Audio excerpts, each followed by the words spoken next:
2022 Parks and Recreation meeting. Marco, if you want to talk about the decorum rules and the virtual meeting process. Sounds good. Thank you. Well, again, good evening and welcome to the Park and Recreation Commission meeting. My name is Marco Rivero. I am the PRC staff liaison. And as a reminder to everyone on this call, this meeting is being recorded. We ask that commissioners, presenters, and attendees please mute your microphones and turn off your video feeds if you are not speaking. For those attending via telephone, you can mute and unmute your microphones by dialing *6.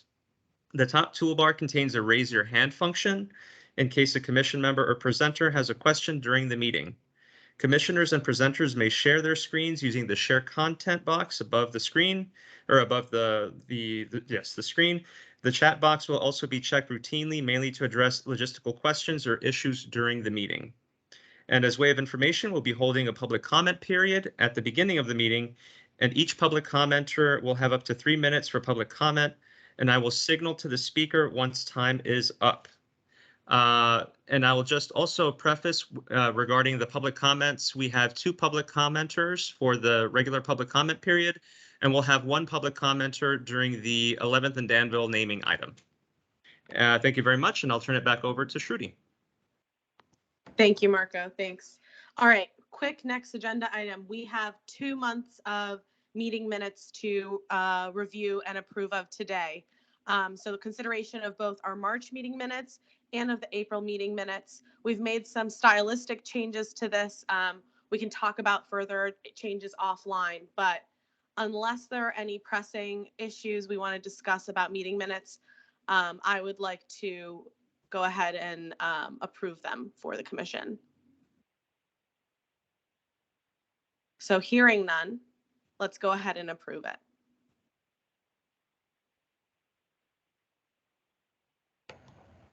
Right. All right. Dean, yes, go ahead. I'm sorry, I just had my hand up for the approval. Yes. Okay. Thank you, Dean. Thank you. Appreciate it. Shruti, do you need a sorry, do you need a motion? If you need a motion, I move it. I don't think we do, right, Marco? Do we? Not officially, but if you'd like to, we can. All right, for this time, we'll say Jill put in a motion. Does someone want a second? Second. I think we'll have Dean. I'll second. Yeah. Okay, great. Thank you, guys. All right, moving swiftly to public comment. So as Marco mentioned, we have 2 public commenters we'd like to recognize during this official public comment period. They'll speak for 3 minutes. Marco will moderate that. And then we have an additional public commenter on the naming item, which is the next item after this. So I'm going to hand it over to Marco to facilitate public comments. So thank you. Great. Thank you so much. The first public commenter is Duke Banks, followed by David Cheek.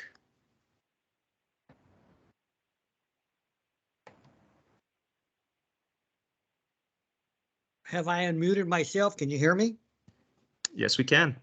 Yes. Yes. Good evening. I am today coming. Well, first of all, cordial good evening to all my former commissioners, because I was part of this body as of about 2 years ago.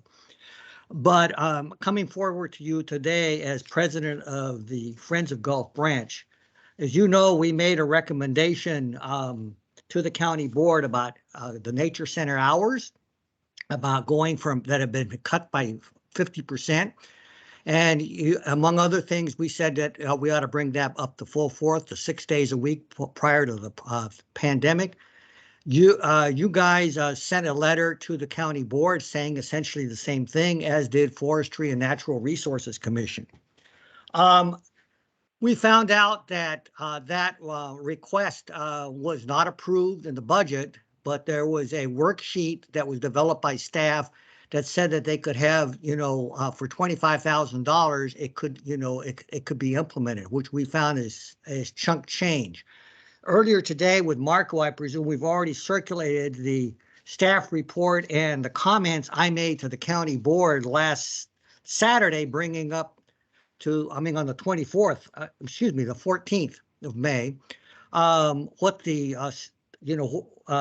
what happened there, because for a small amount of money, it was a missed opportunity. To this afternoon, even after I sent this, I realized something, that I misread that staff report. It was for Sundays only, as opposed to what I thought were 6 days a week. Notwithstanding that, they could have, how they calculated that at $25,000, I do not know. But there was, but for a figure that was under $100,000, it could have gone a long way effectively of implementing what you guys had already recommended. I think the greater issue here, instead of quibbling about the figures, is basically the nature of public engagement. You guys proposed something. It is a low-cost item. It would not have made any significance in the budget, as did the Forestry and Natural Resources Commission.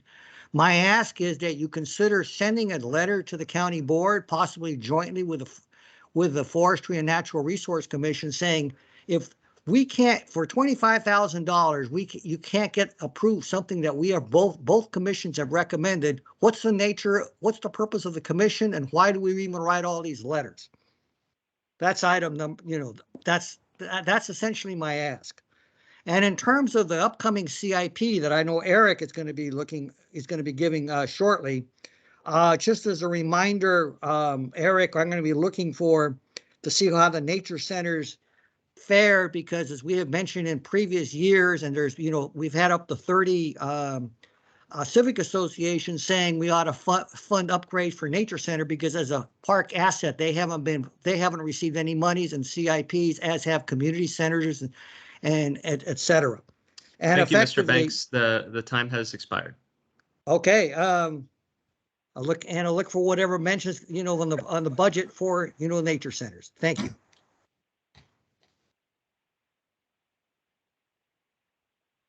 Right. And the final speaker on this public comment period is Mr. David Cheek.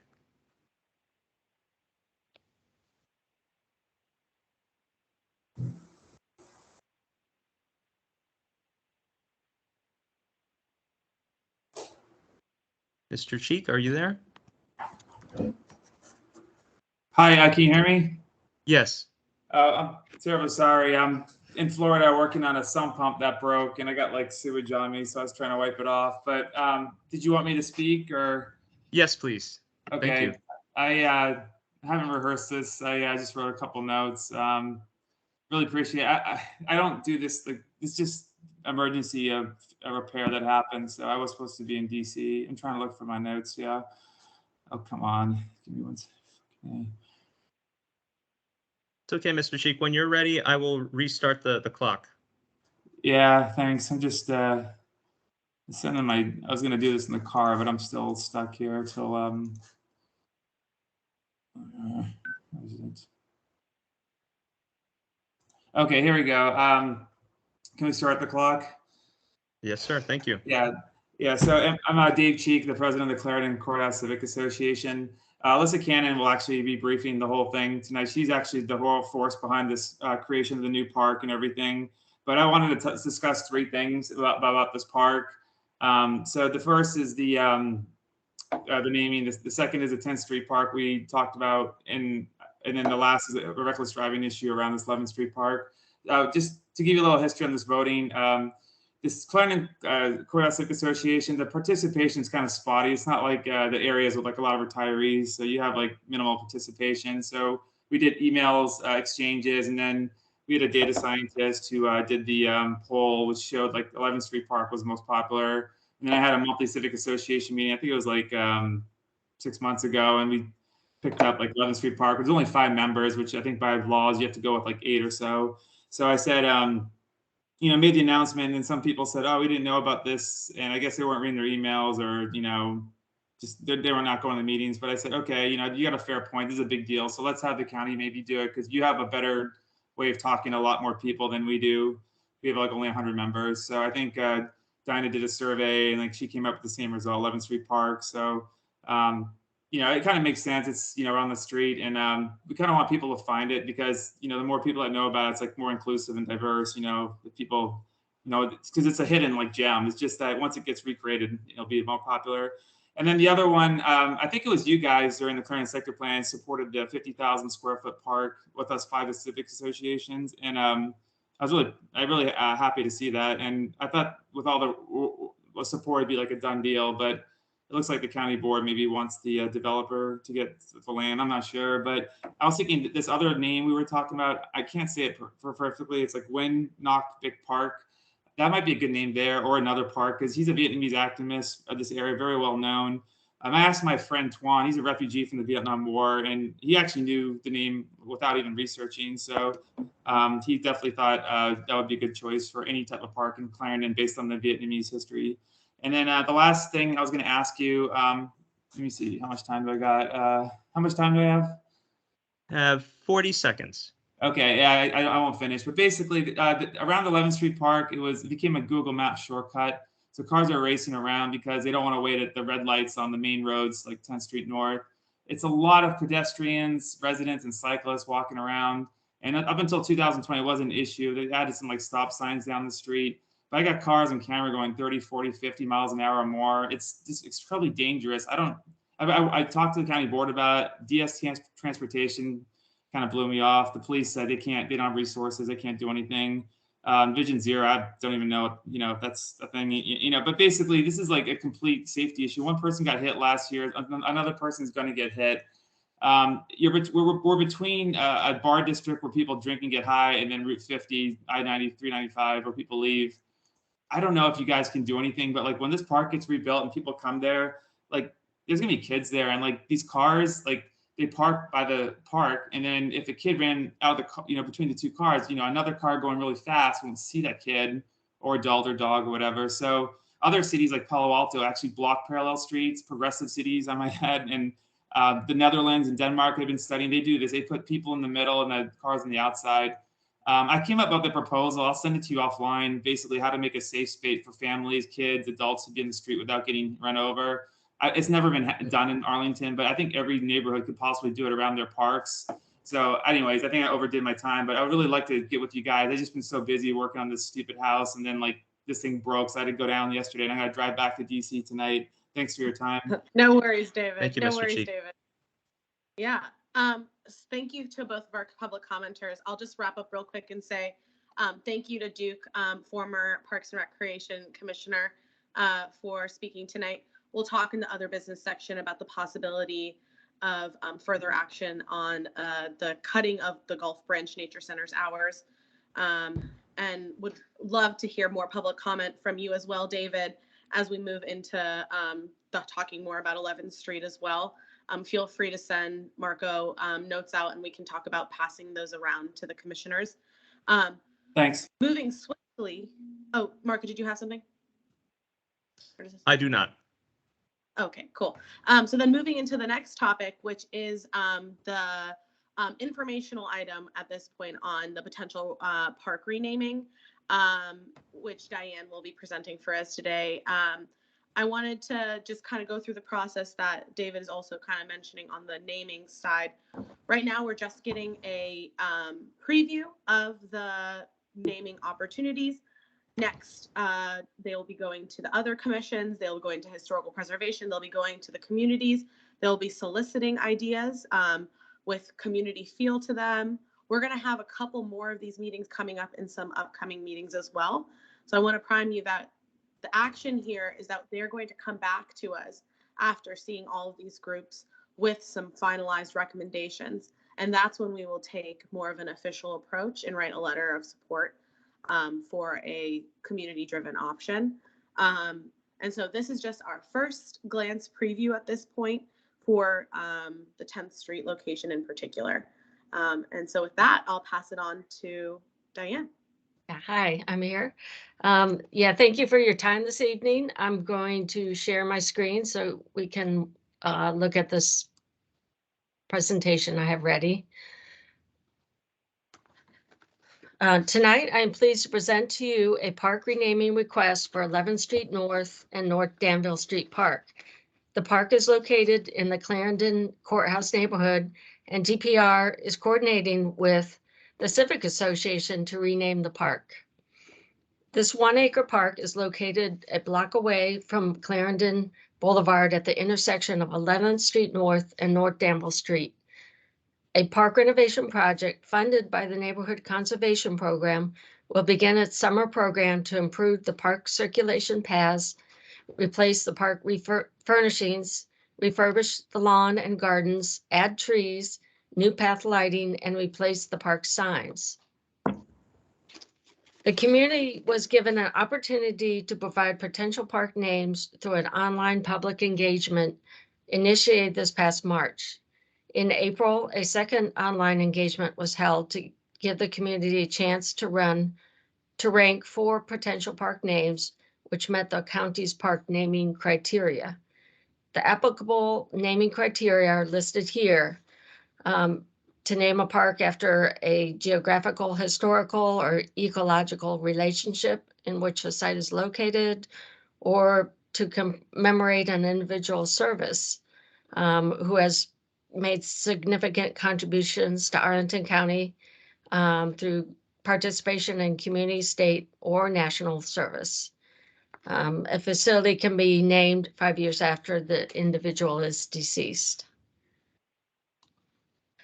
The 4 names listed on the slide were ranked by 164 participants, resulting in a ranking score for each name. The name 11th Street Park received the highest score, indicating the respondents preferred it the most. The second highest ranked name was Danville Park. The name 11th Street Park relates to the park's geographic location as 11th Street North, as 11th Street is adjacent to the park's southern boundary. The park is considered by the community as an important geographic feature of the Clarendon Courthouse neighborhood. The Clarendon Courthouse Civic Association supports renaming this park 11th Street Park. Per the Arlington County policy for the naming and renaming of county facilities and parks, tonight's consideration of the proposed name is the first step of the review process. The purpose of the first review is for the commission to provide comments on the proposed name and to make constructive suggestions to the applicant. The proposed name will then be reviewed by the Neighborhood Conservation Advisory Committee and the Historical Advisory and Landmark Review Board. In June, we will bring back any comments provided by these advisory groups, and the commission will vote on a recommendation for naming the park to present to the county board for their final decision. So at this point, I would like to introduce Alyssa Cannon, who is she is with a resident in this civic association and is also the neighborhood conservation representative. She will speak about this name. Hi, Diane. Hello, everyone. I just want to make sure you can hear me. Yes, we can. Thank you. Okay.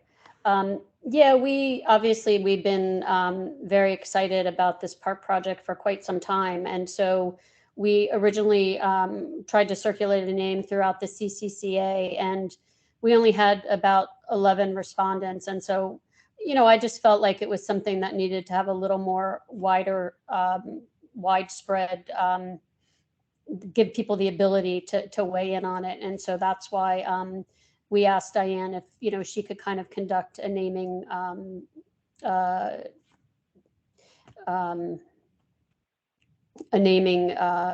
you know, website that people could log in and give feedback.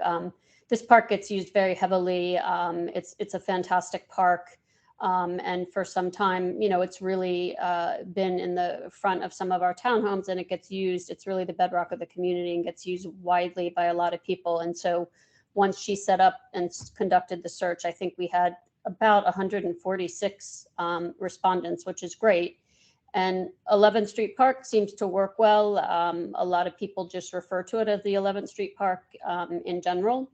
But I think, you know, it will be a great addition for the community, and then anyone in and around Arlington that wants to come and spend time in it. Thank you, Alyssa.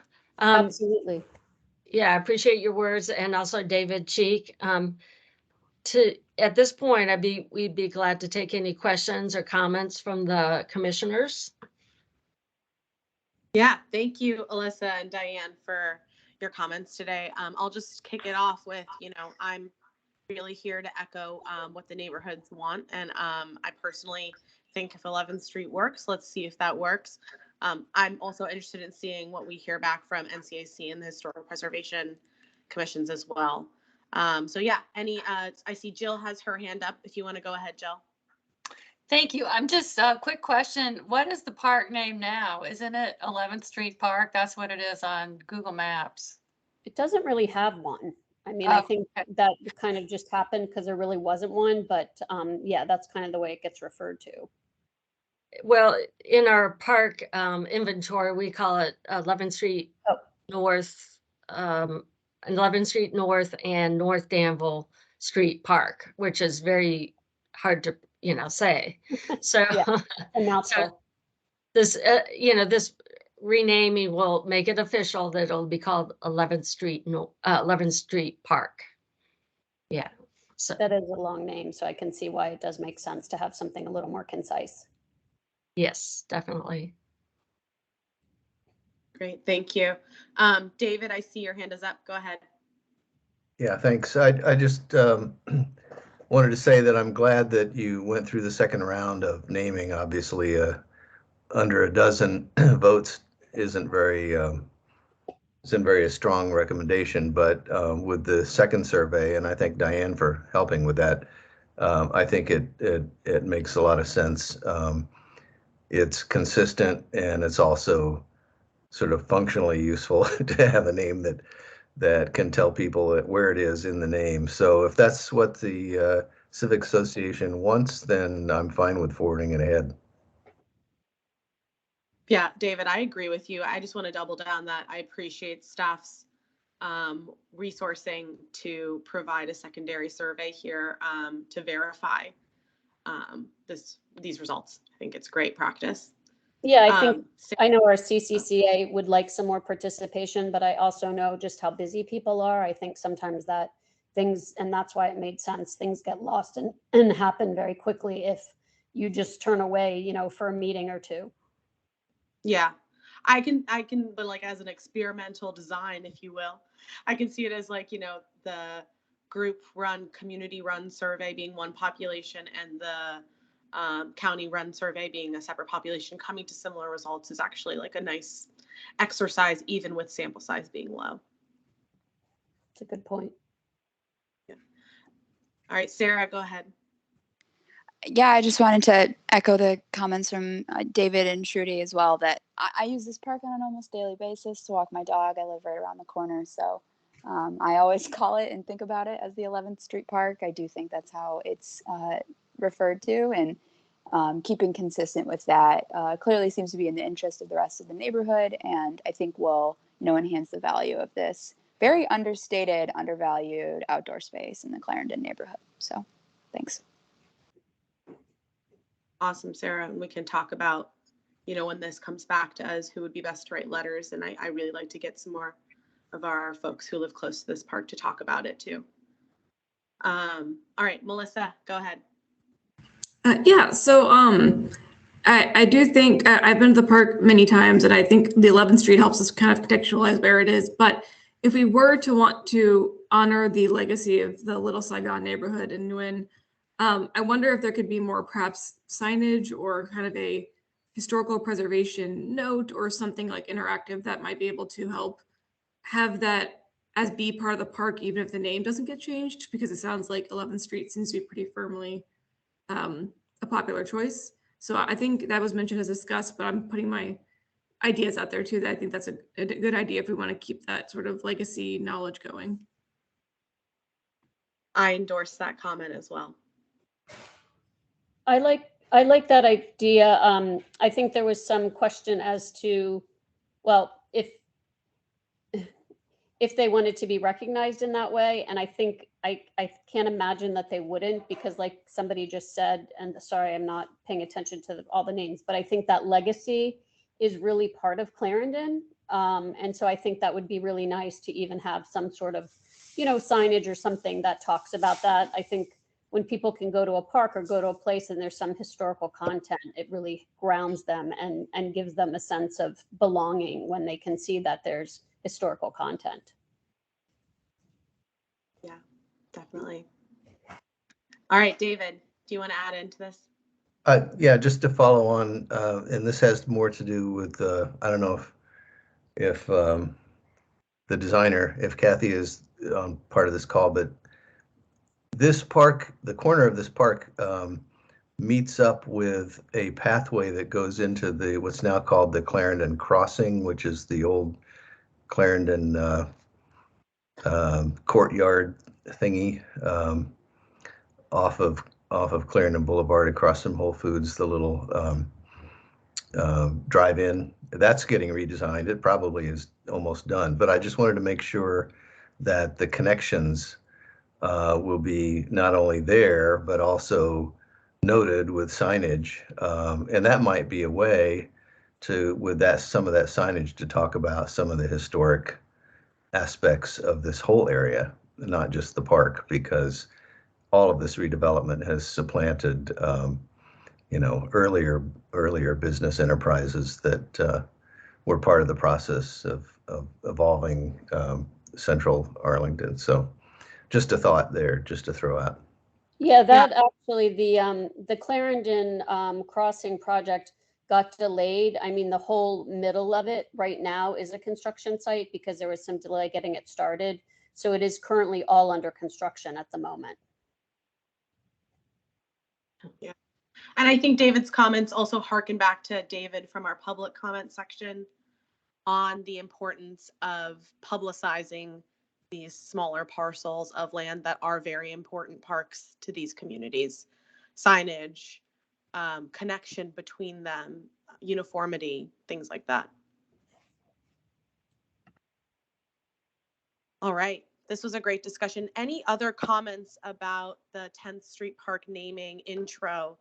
Again, we will hear about this again and have an opportunity to vote and also endorse in a letter later on. All right. Thank you to everyone who came to discuss this topic with us. Much appreciated. I'm going to move us on to. Good night. Yes, go ahead, Diane. I was just saying good night. Thank you. Oh, thank you. Time. Bye. Thank you. Thank you. Thank you. All right, moving to our next item. We have today, thank you for joining us as well, Eric Beach with the Parks and Rec as well, to talk about the capital improvement plan, which is a first of many discussions we're going to have over the next couple months on different plans involving parks. To me, this is the financial end of our park capital, our jurisdiction over how money is spent in parks and recreation. Next month, we're going to get a preview on the PSMP implementation, which is the lands part of this conversation, and we're going to continue that throughout this summer. And so, kicking it over to Eric, thank you very much for being with us today. Please be ready to ask good questions tonight. We're going to talk in the other business section about our opportunities for feedback to the county. We have a few that are coming up. And so get your notes out and let's ask questions. So thank you to Eric for being here. Oh, no problem. Thank you, Shruti, for having me. So folks that don't know me, I'm Eric Beach. I'm the Park Development Division Chief for the Department of Parks and Recreation. And I think you're very familiar with a lot of the staff that I work with, Marco and Diane, all in our group that manage, our planning, our design, our construction of our parks. And so we also have the privilege to work with our capital improvement plan to see what we're going to be doing for the next 10 years or so. So I'm going to share my screen and make sure everything works.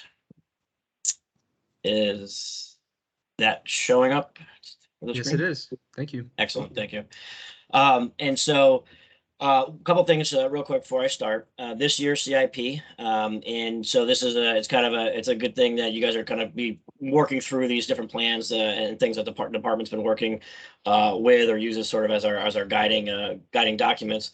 It's also very timely. The county manager released his proposed CIP last Tuesday at the county board meeting, and so now it is being rolled out to different sections are being rolled out to their appropriate commissions across the county over the next month and a half. One thing I realized is not in this presentation is a schedule or more information slide, and so we'll have to send out some more information. But there are opportunities coming up.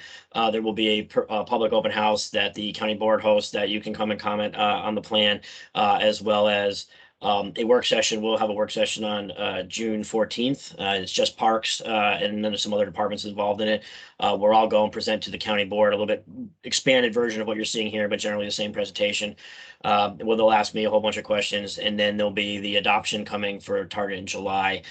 So it's sort of a good time to kind of hear this and get your questions in and see how you may want to formulate some thoughts that you may want to share with the board.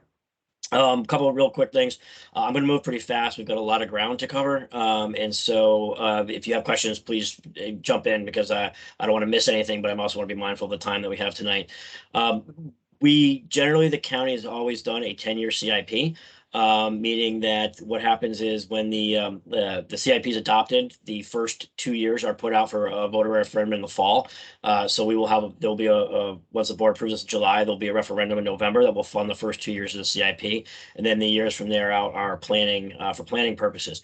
Due to COVID in 2020, the county went forward with only a 1-year CIP due to concern about what that impact might be on our budget. After that 1-year CIP, we went into a 3-year CIP. And so now we've come up again, and we've actually now done the CIP 3 years in a row, but we're back to the 10-year CIP, and we'll have a break next year. But I think it's kind of exciting because we actually starting to see some of the projects we've talked about for a long time, and some of the funding is going to be available to do some of these things. So I think it's a good step that the county is able to take now. Some of the uncertainties with COVID have kind of moved along.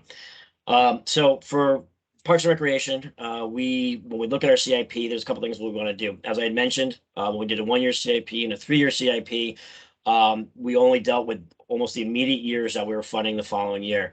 Previous CIPs had laid out lots of projects over 10 years. When it was the 1 and 3-year CIP, some of those fell away. So when we looked at this CIP, part of it is our commitment to looking at continuing existing projects. And some of the commitments that we started or began with the community, maybe through community process or planning, things like this. And we want to make sure we kept those commitments up. We also need to make sure we're keeping our system in a state of good repair. So that way we're not having any kind of safety issues or things degrading too far.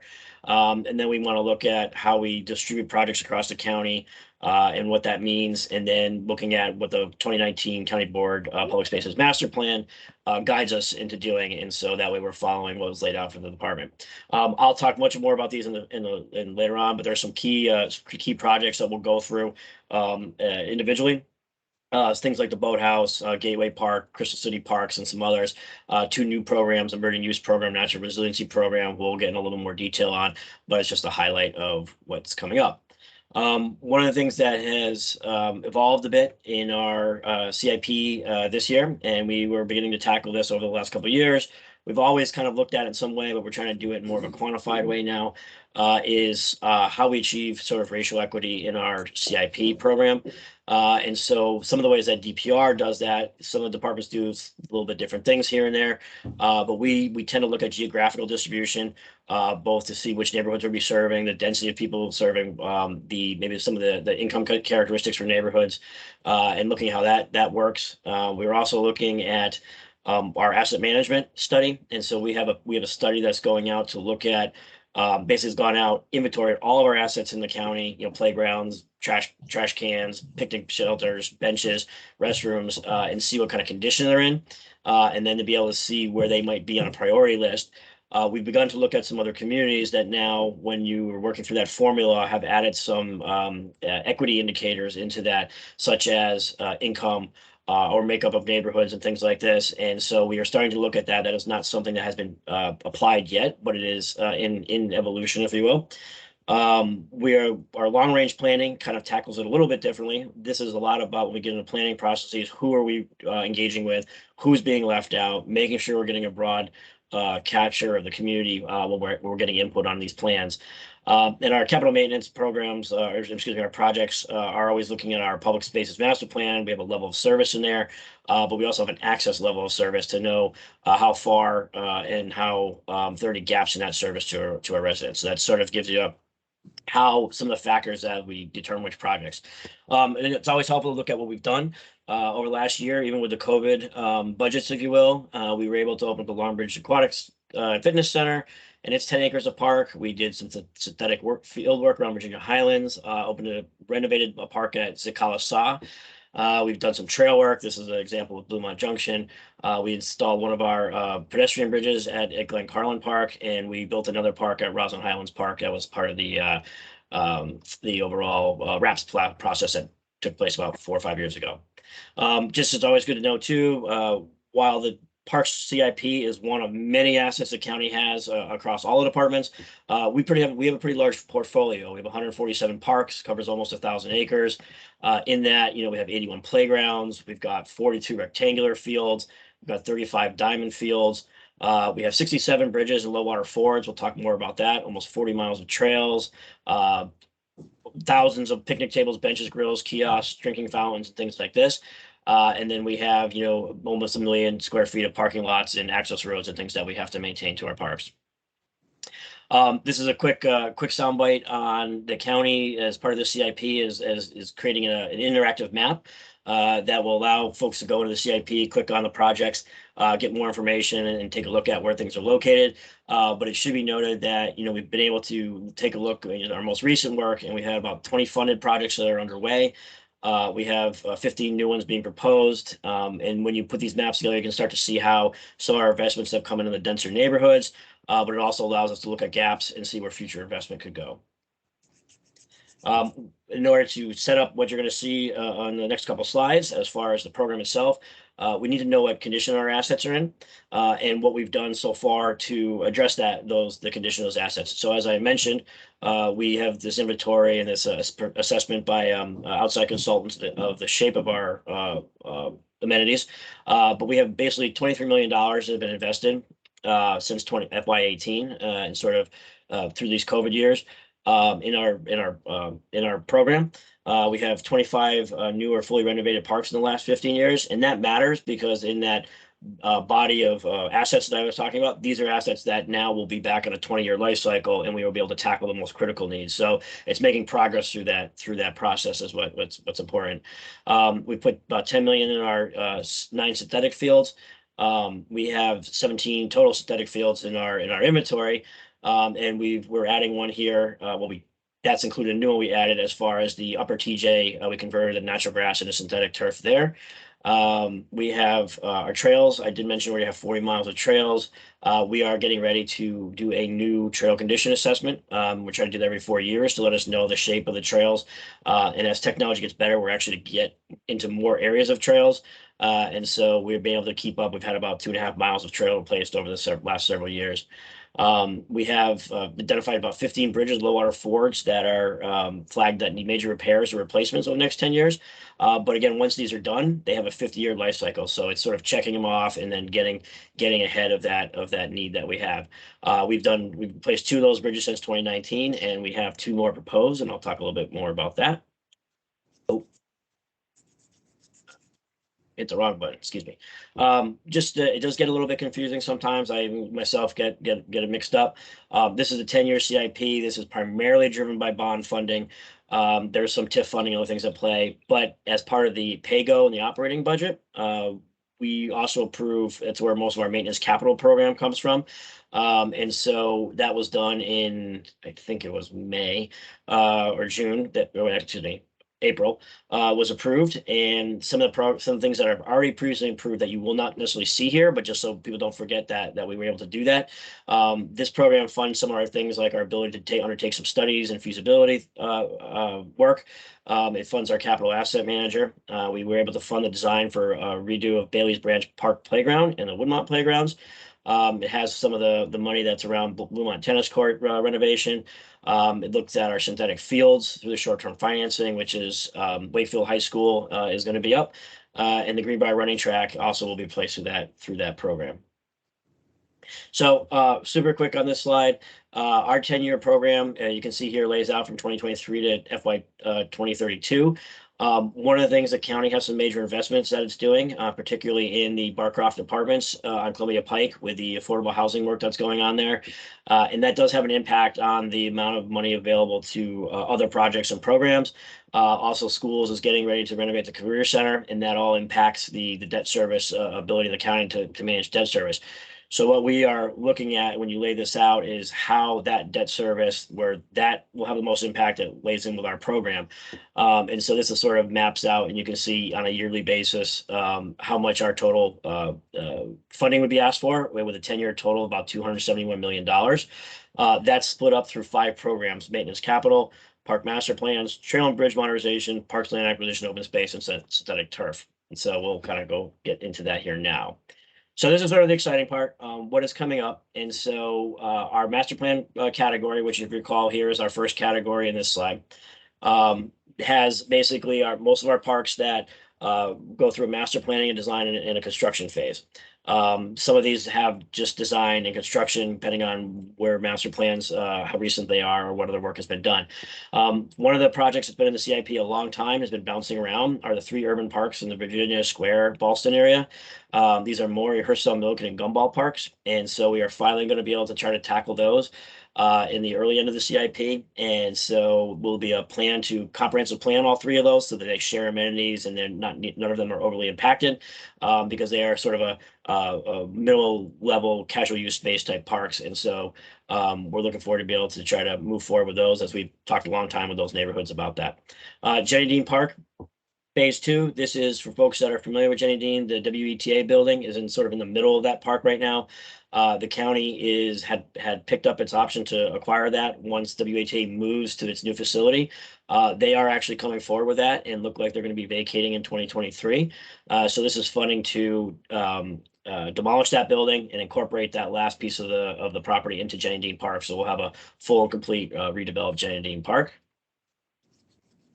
Short Bridge Park is a park that's been in a fairly long development. The master plan was done in 2018. This is at the end, the borders abuts 4 Mile Run, sort of down by the intersection of Glebe Road and Route 1. And so that master plan has been in place, and DES has now come through and is working through some of its trail work. That is going to connect 4 Mile Run Trail to Route 1, basically. And they're looking at getting completed this summer. And so that's laying the groundwork for us to be able to come in.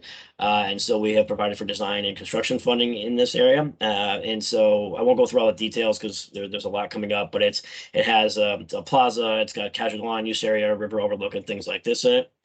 Arlington Boathouse has been something that folks have, particularly I know the Park Rec Commission has dealt with and talked about for a long time. In 2019, a programmatic agreement was signed with the National Park Service between the Park Service and the county, and there was a time frame for 2029 for this project to be underway and in construction. And so this CIP is including design work in 2024 and construction in 2027. We have master plan money in hand, and we will begin probably towards the end of this year, early next year, to do some work with the community on master planning of the site and getting a sense of how things might lay out, how to integrate it, appropriately into the area adjacent to the river, and also lay out some of what our costs and our phasing may be. This money only phases the lower portion of the boathouse. It does not fund the upper side of the boathouse. Or folks who are familiar might know that there's sort of 2 parts of it that both serve the area, and so that's something that we might have some more conversation around, but it's in the CIP right now to be able to meet our commitments with the Park Service. Roslyn Gateway Park. This is one of our sort of Roslyn's largest, most prominent park. There's lots of festivals. It's sort of this gateway park for, well, it's right in the name. Sort of this key area in Roslyn, in between Roslyn and Washington, D.C. It was subject to a land use permit that was recently signed with VDOT and for the county board. And so now we have full control of what the uses happen there, and also have responsibility for maintaining the superstructure and the pedestrian bridges and things like this. And so we have some master planning money in hand. We're also looking at beginning that towards the end of the year. And this will fund design and construction in 2025 and then 2027 for what's known as the west side of the west side of the east side of Gateway Park, which you see here outlined in yellow is the piece on the right. The west side of the park is actually not in the CIP, but the design for it is in the last year of the CIP. So it's a project that might be out of this 10-year plan. Penrose Square, this is one that on Columbia Pike, it was one of the first of the large gathering nodes for the Pike under the form-based code plan that went in. She's probably 2000, very early 2000s. And so we went forward through the development that happened at the Penrose Giant. We're able to acquire that land back then and develop the first part of Penrose Park. There was a master plan that basically expands that park to an adjacent parking lot that, for those who are familiar, where the CVS uses right now. The development for that site has actually been approved. And so they believe that they are going to be in 2024 be completing that development. And so this will allow us to go ahead, once that development is in, to go ahead and design and finish Penrose Park in concert with that new development. Crystal City Parks. Crystal City Parks have always been a little bit of a challenge for us as far as the need for adding public space to Crystal City has always been very apparent. However, the development market there has been very fluid and dynamic.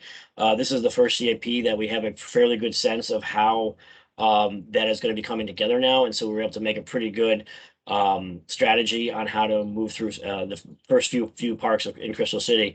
Metro Market Square in FY23 and 24 is a design and construction of this location that is adjacent to one of the new buildings that's we developed, but it's also where the county is working with MWA on the east, I guess it's the East Crystal City metro entrance that's going to be developed and put in there. And this is a plaza and a park that will be able to be around that new metro area, metro station, elevator access, and create a great public space. Center Park is another plan in Crystal City, and we are going to be able to understand the timing now for that development. And so that one's just a little bit behind Metro Market, and so we'll be able to put that in FY25 and FY27. And then 23rd Street Plaza is a site plan that's currently in discussion, but looks like it's going to line up to be the next. And so it is the last of the three that the CIP is covering. And I believe the 23rd Street Plaza is something that Park and Rec may have already been involved in, or they'll be coming up as it gets through more of the SBRC process. Two new master plan programs that we're actually very excited about. These are brand new. These have never been in the CIP before. The first one is called the Emerging Uses Program. The Emerging Uses Program is really created to solve a challenge that we have in the public spaces master plan or in just general use of our parks and rec spaces by the community. New recreational activities, new ways of using, things like COVID impact how our parks are used and how many people are using them. And so one of the challenges we always have with the CIP process, it's about, okay, we have to get some effort behind something, and then there's a CIP discussion, and then it goes in the CIP maybe 5 years from when you're talking about it, and then there's a design, and then there's construction. So in 10 years, you have a park. Some of these things are not. They need to be moved on a little bit quicker. And so this is a program that seeds money sort of every other year in the CIP. A little bit of money varies between $1 million and $500,000 and $1.5 million. Over every other year for the length of the CIP. And this will allow us to go ahead and address to do some studies, to do some planning work, and actually do some implementation and construction of these things. Right now, pickleball is one of the hot button issues in the county. And it's two sports that are sort of coming into close pressure is between tennis and pickleball and basketball and somewhat about where the folks that enjoy pickleball could play. We have done some work. There's a pickleball study. We've been doing online engagement with court users. And this funding here actually in the first year in 23 will allow us and provide money to create a permanent pickleball facility at the Walter Reed Community Center. And then in future years, these things could be things like pickleball or mountain biking or skateboarding. And not saying any of those are specifically what's going to be done, but it's just examples of sort of what emerging trends could be. Emerging uses, excuse me. Natural Resiliency Program is also one we're very excited about. This is a direct sort of response to the conversation that we've been seeing around natural capital. CIP is always sort of synonymous with improvements like parks and playgrounds and courts and fields. And so this is the county trying to make a commitment to actually investing in sort of our natural assets. And so this program is to take a look at and do things like large scale forest restoration, stream improvements that are not necessarily in corridors that the stormwater fund will fund, but with our 1,000 acres of parks and our 147 parks, we have small streams everywhere that need to be addressed. Some large scale invasive removal, looking at being able to implement or add funding to other projects for biophilic principles, or looking at flood resilient projects that may combine improvement to the natural area and recreational assets together. And so the first years are funded a little bit more heavily. And then again, this is an every other year program, and it's a start, and we'll see if the programs grow or not, but it's we're pretty excited that this has received support to land in the CIP. Real quickly, notable out year projects. Quincy Park has some master planning money out in F 2031 and 32. Shirlington Park is a follow through on what came out of the 4 Mile Run Valley planning work. This is the park that is across from the Shirlington Dog Park and the other side of Jenny Dean. Fairfax Drive Public Spaces is a response to the work that was just came out of the recently adopted Clarendon sector plan to develop some new park space in sort of an urban area, a pedestrian area on Fairfax Drive. And then the Virginia's Highlands Park, as a result of the Pentagon City sector plan work, we were able to fund some master planning work, design work, and then some construction work starting in 2028.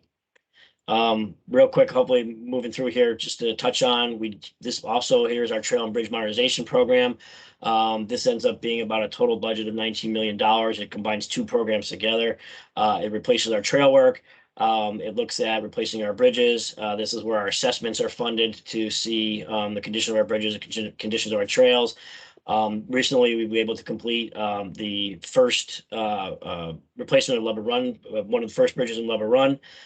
We've replaced the one in Glen Carlin Bridge, and then now we've moved into, we're almost through the design process of the second bridge in Lever Run. We have 2 bridges coming up, Alcova Heights Bridge and Bluemont.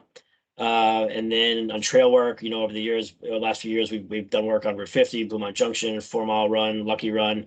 And we have Donaldson Run Trail, some Donaldson Run Trail work coming up, and then our trail assessment will help us guide our future investment there.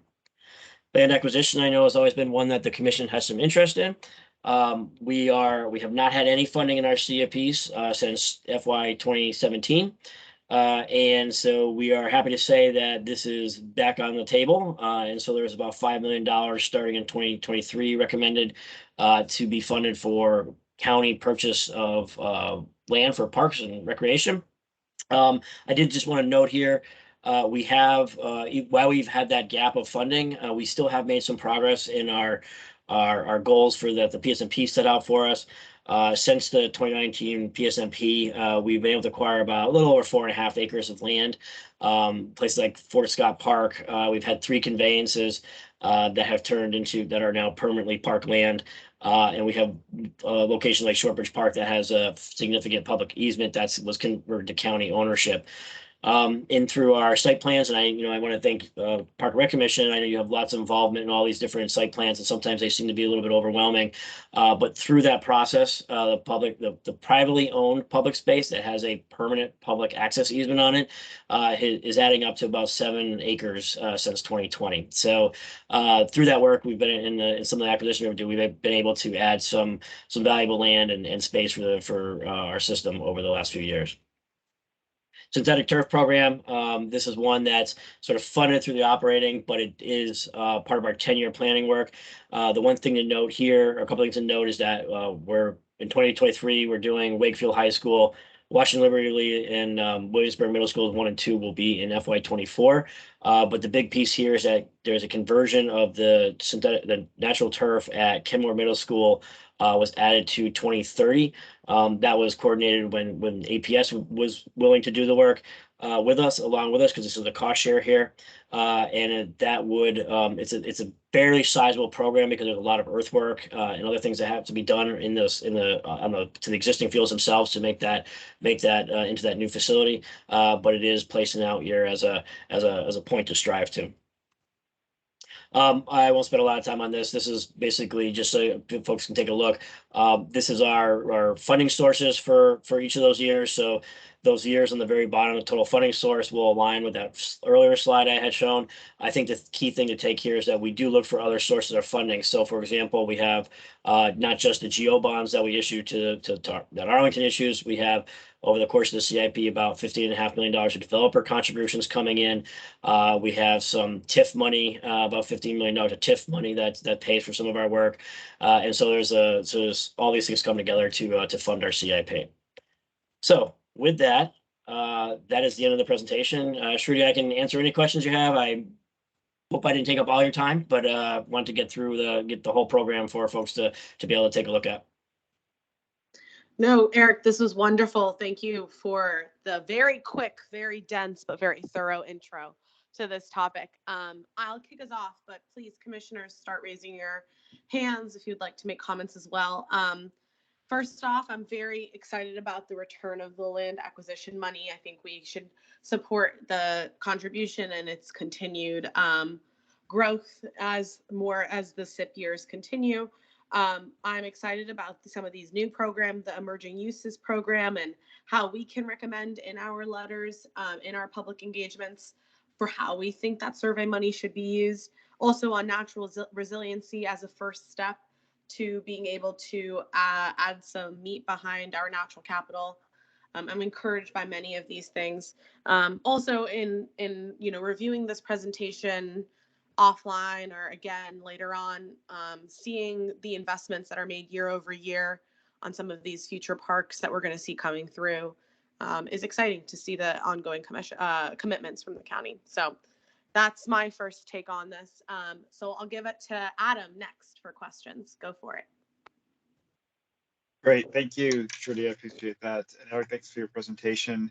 And you covered a lot, and I didn't get to see everything really in detail. So I had a couple questions that I wanted to ask you, and it may be answered in the presentation. I just didn't see it. So one was, and I really appreciate the fact that the county is once again thinking about land acquisition and including that in the budget. $5 million is okay, but given the property costs and values in Arlington, I assume that $5 million isn't going to go incredibly far. And I see there's a lot of small little acreage addings to various parks that I guess exist already or that might be new. One thing I did not see there is in the Clarendon sector plan that was approved by the board, there is a triangle, I guess they're calling it Triangle Park, which would be at the corner of 10th and Wilson. I don't see that here. And I'm just wondering if the county expects to acquire this land for park, how they're going to do that if it's not in the CIP.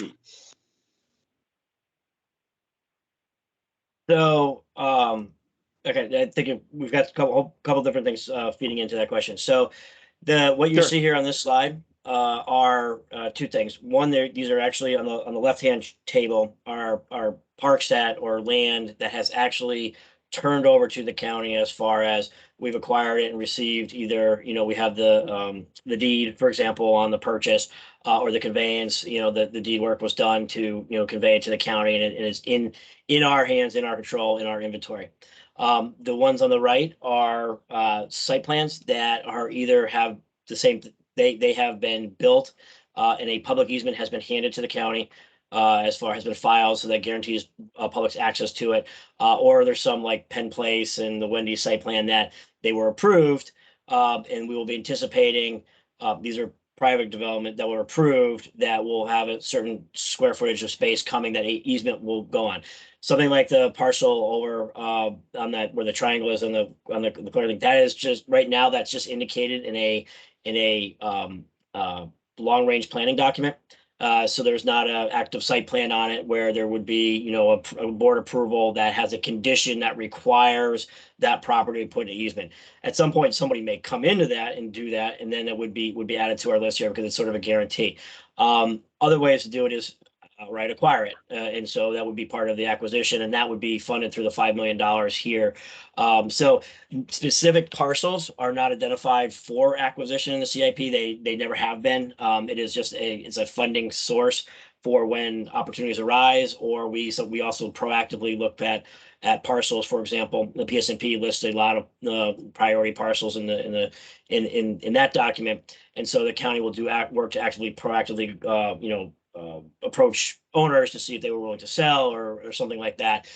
So specific parcels are not named in the CIP, but the funding source would be. So it could come through, I'm not really familiar if that as very specifically, if that is associated with a specific development, private development, but if not, it's something that you could be an acquisition or something like that. So I think it's covered. I don't know if I got the answer to your question specifically, but hopefully that gives you a sense a little bit how that might take shape.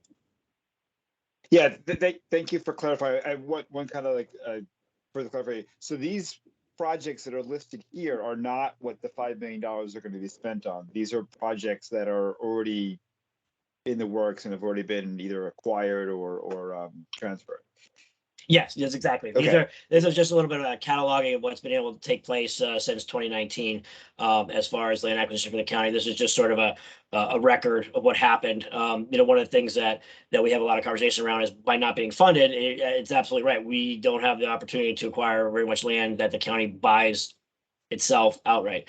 But the county still has worked towards its goal of the recognition for 30 acres over 10 years in the public space master plan, because these other things are happening, and these are the other things that happened. And so the 5 million would be able to do, they're unknown at this point, if you will.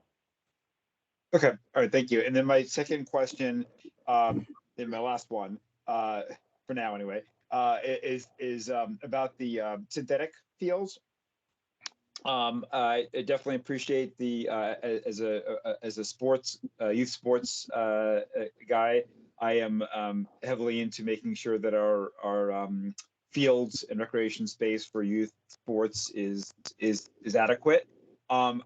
I noticed, and it's not something I noticed this now, but for a long time, that a lot of the money for synthetic fields is going toward rectangular fields, and very little toward diamond. And I'm just wondering what the county's thinking of is why they continue to not include diamond fields as potential locations for synthetic. We had a pretty successful conversion of the Gunston adult softball field for youth by Diamond Sports, but nothing since then, as far as I've seen, as far as ideas, and including in the Kenmore project, you're only including the backfields 1 and 2 and not 3 in there. So just wanted to get your thoughts on why the county is ignoring Diamond Field synthetic conversion. Yeah, and I think that's a conversation that's evolving. And I'll be quite honest, the early sports groups that had most interest in converting from the natural to synthetic were the rectangular sports fields. Early on in the history, this program dates back, a dozen years or a little bit. Well, it's actually a little bit older than that. And at that time, it was the diamond sport users were not that interested in playing synthetic turf. That is changing. You're correct. Gunston has been successful. We have programs that are played out on the George Mason field that we share with George Mason. And so I think this is something that we can continue to look at for conversions. A lot of this list here is not actually, other than that Kenmore one, which is a little bit odd, is generally these are just this is a replacement schedule. And so the conversions end up being sort of a one-off project. And we have had some recent conversations with some other folks that looking that might do some additional conversions, in particular the Diamond area. So I hear your point, and I don't necessarily think it's being ignored. It's sort of what's there now, and that's where we have to invest to keep those the rectangular fields up. It doesn't preclude things moving into the future. I think it was just sort of the trend that the Diamond Sports are just we're a little bit slower moving towards that value, and I think there's lots of good value to it. So I think it's something that's going to continue to evolve, and we'll might see some more of that as we head down the road here. Okay, just those conversations that you think might be happening, I don't think they are, especially with this Diamond Sports groups. I'm actually the person who does scheduling for the Youth Diamond Sports. And I haven't been involved in any conversations. So I hope that staff can be directed to have more serious conversations about this. Thank you, Adam. And thank you, Eric, for explaining that. Yeah, awesome. Thank you. Moving to David with your questions for Eric. Thank you. And thanks, Eric. This is a great presentation. It's a lot to think about. One request that I would make is, as soon as you are able, and it might be after you have the work session with the board or on the day of, that you can give us a link to the presentation that you'll use with the board, which might be in a little more detail. I don't know. In any case, we would be able to watch the video of that work session, I assume, a day or so after, and that would give us a little bit more information. This is, of course, as it always is, quite a lot to think about and to absorb. So I'm going to limit, I have 3 points, and I'm going to try to limit them very briefly to particular thing, not particular projects or spending amounts, but perspectives. So on the slide that has to do with the condition of assets that you had near the beginning of the project, I just wanted to, or the presentation.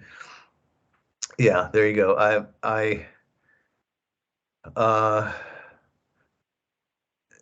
In a kind of a parallel thought process to the new natural resiliency orientation, when I think about condition of assets, I would like to see something about the condition of our natural assets as part of this assembly here. You've got mostly constructed and built features here, and of course they need maintenance, but in an urban environment, our natural assets need some maintenance too, like the invasive plant removal program. So I don't know whether this would be, I assume that because DPR has operational oversight over that, if not entirely involved in funding it.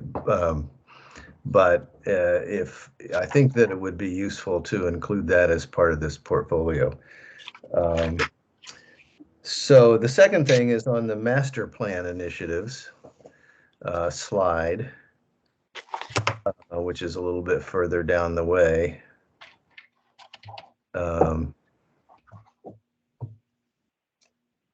Yeah, so on the right side, oh wait, is there a second one there? These are, they have it was a particular project. Oh, there's several. Yeah. Okay. Sorry. Keep going then. I apologize. It was,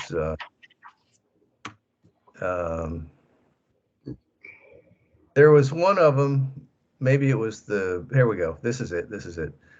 It was on the Natural Resiliency Program. And I just wanted to say that I think that it actually makes sense that second bullet could apply to almost all of the park, the master plan park improvements and landscaping. You've got a number of slides that talk about different parks being renovated or sort of really given their fair share of investment for the first time in a few cases.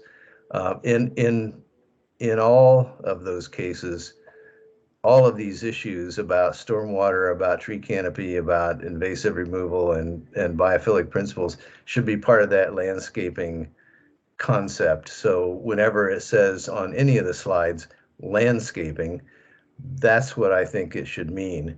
And I know that staff-wise, the designers that you have often do think about that. I've seen it in practice, but I think in terms of the messaging for this, for the CIP, that that idea of embedding more natural features in any park, in any facility, regardless of whether it's got a playground in it or a tennis court in it or whatever, that's part of it.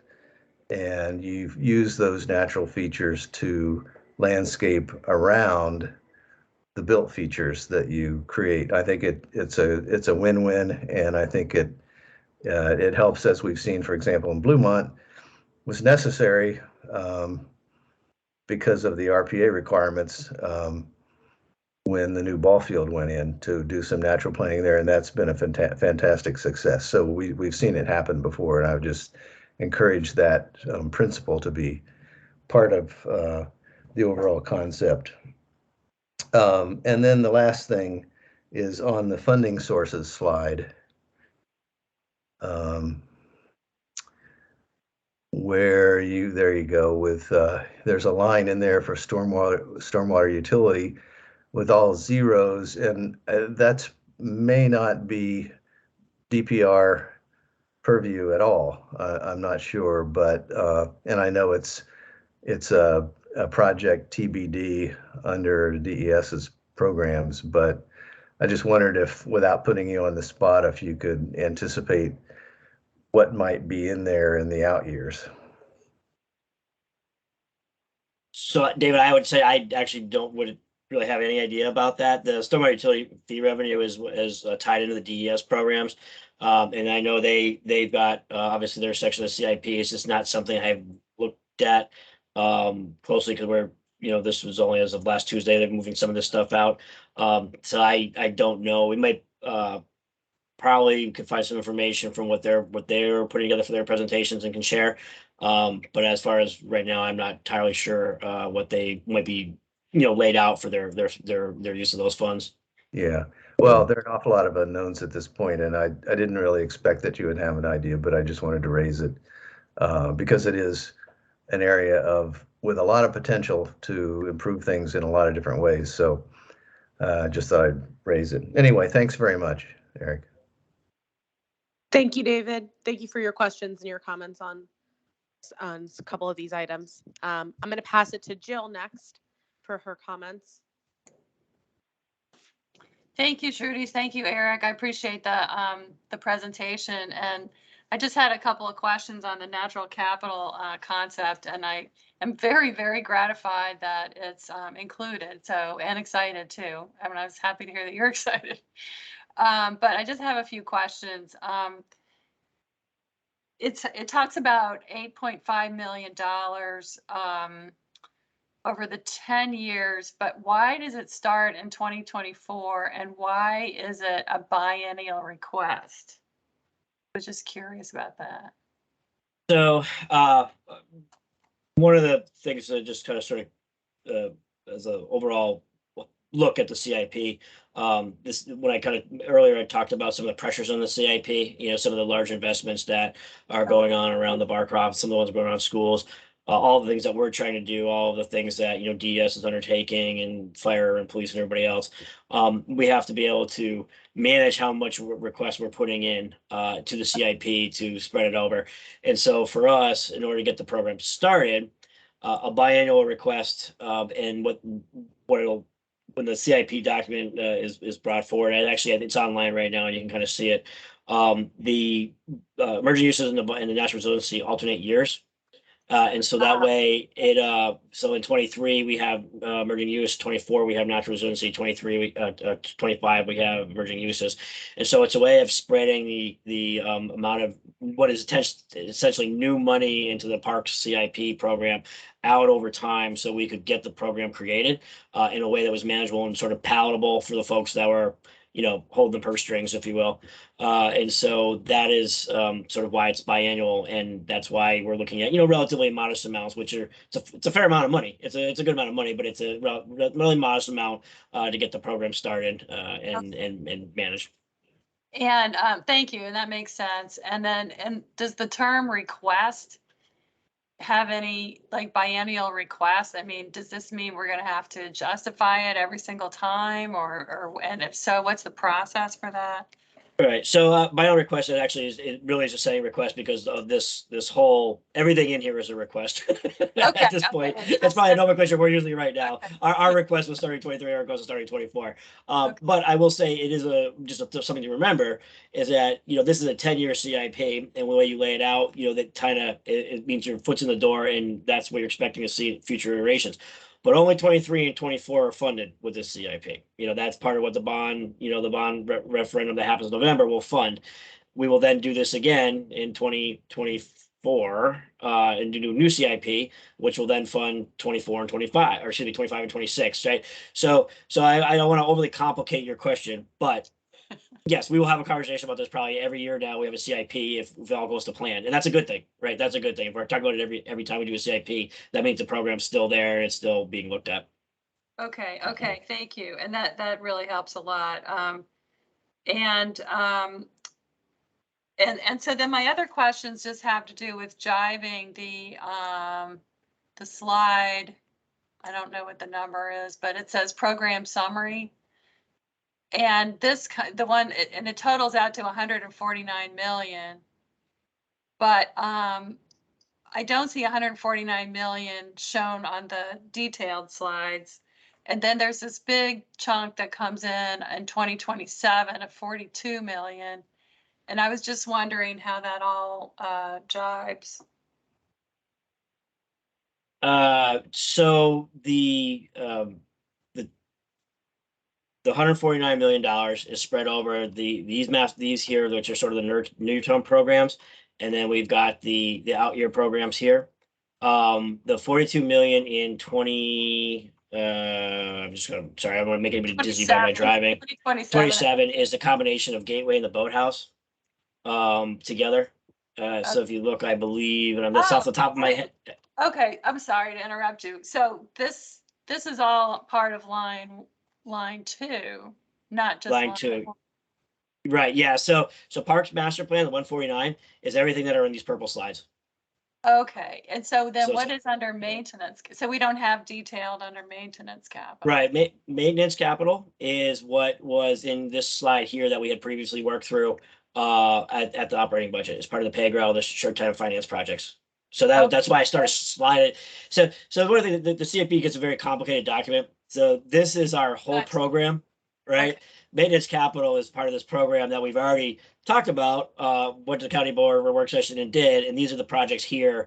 And then this is a program over life as well. So that's why this maintenance capital program, and it's actually a very helpful tip in my future presentations. I will make sure I mention that we're not, the maintenance capital is what we talked about previously. It's not coming up as part of the new things. Okay.